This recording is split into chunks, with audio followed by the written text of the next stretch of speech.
Hi, and welcome to the 15 Rugby podcast. I'm Hendrik Fourie from sunny South Africa, talking all things rugby from my own perspective.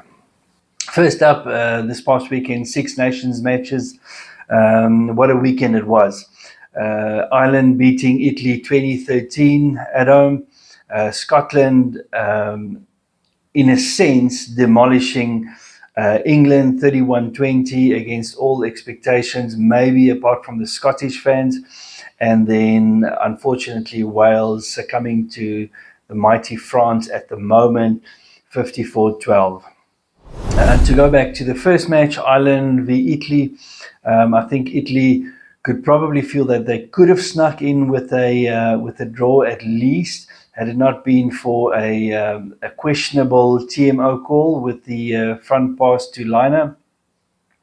That could have gone either way. We saw in the match after that they let something very similar simply go, did not even review that.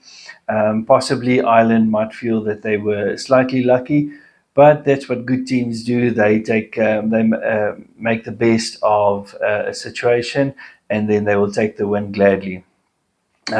Scotland, against the expectation of most of the rugby world, came out super motivated, and they were sublime. They got a chokehold on England, and they absolutely just never let go. I think England was maybe the most surprised at that, and England just never seemed to get back into the match once Scotland got hold of them. And kudos there to Finn Russell. I'm not a massive fan of Finn Russell. I think that he's overrated, but he played a brilliant match. As well as actually the whole team. But then kudos to Carl Steyn as well, who was just brilliant and deservedly man of the match there. With the third match, everything went as expected. France just demolishing the Wales team, 54-12. I would say, however, that the Wales team, I don't think it's all doom and gloom for them. We'll get into some stats later on in a couple of minutes, and then I'll explain why I don't think it's all doom and gloom for the Welsh side. However, the French team is head and shoulders above the other teams, and again, when we get into the stats, I'll give my reasoning for that. They are just as close as they can come to being surgical. In this last part of the second half, I think they let the foot off the gas a little bit, and the Welsh team came back with some hope at least. I just want to get into some stats after the second round. I've compiled a list according to the Six Nations website of the 29 important stats according to me, and of them, France tops 17 of the 29 important stats that I put together. The other teams have got 3, 3, 2, and 1, something like that. But we're just going to have a look at that quickly regarding the stats for France especially. France tops obviously points, try scores, carries, offloads, try assist, defenders beaten, kicks in play, kick meters, retained kicks, dominant not dominant contact, dominant tackle contact, successful goals, carry meters made, bounced kicks, initial breaks, retained kick percentage, points, meters per carry, and kick meters per kick.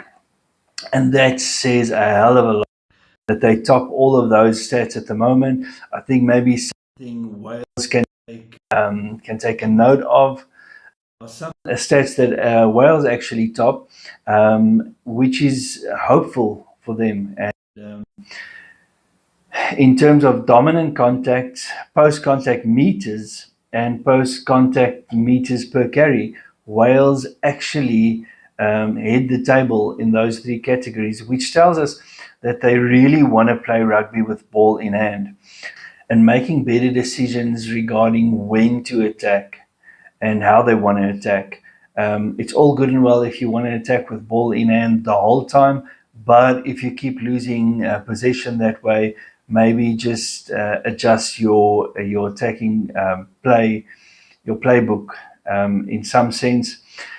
The only stat that England tops at the moment is own lineouts one. So that's a bit disconcerting for them, I'm sure.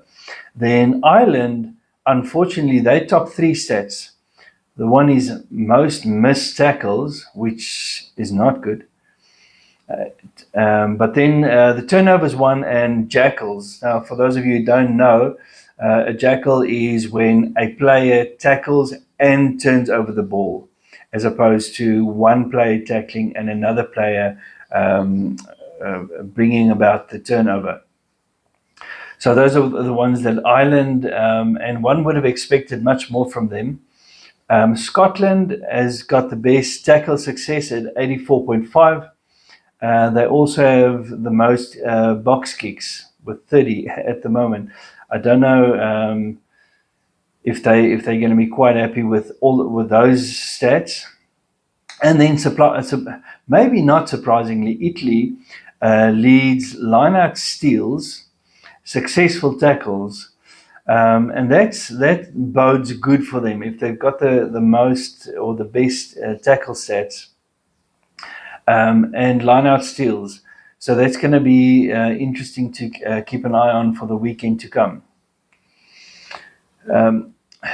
Regarding individual stats, we'll spend a bit more time on that next weekend. But regarding individual stats, France again just totally dominates. We can have a look at some of the individual stats. It's mostly populated by French players. Tries scored, carries made is 2 of the top 3. Meters made is 4 of the top 5 by France. Offloads, the top 3 of French players. Then what is heartwarming is that Louis Riz-Zamed tops defenders beaten, and doing that in the bottom of the log team says something about the player as an individual. Another highlight for the Welsh team is that the dominant contact person or player is Aaron Wainwright with 9 of them, which bodes well for them. Wales also have got the most box kicks, which isn't that good because it's not working for them at the moment. So they need to adjust their game plan regarding that. Aaron Wainwright also has the most post-contact meters. But apart from that, the French just seem to dominate most stats, except where it comes to tackles, because they obviously don't need to tackle as much as the other teams at the moment. Louis Riz-Zamed also heading up the meters per carry stats at 7.9 meters, and that bodes well for him and for the Welsh team. I think they can absolutely build on that. And as I said earlier, I don't think all is lost for the Welsh team. There's something to build on for them there. Well, that's all from me. After round 2 of the Men's Six Nations, we'll get together again for a preview of the weekend coming up, and we'll discuss the matches as they're going to play out over the weekend, which should be really, really exciting. Thank you for joining me.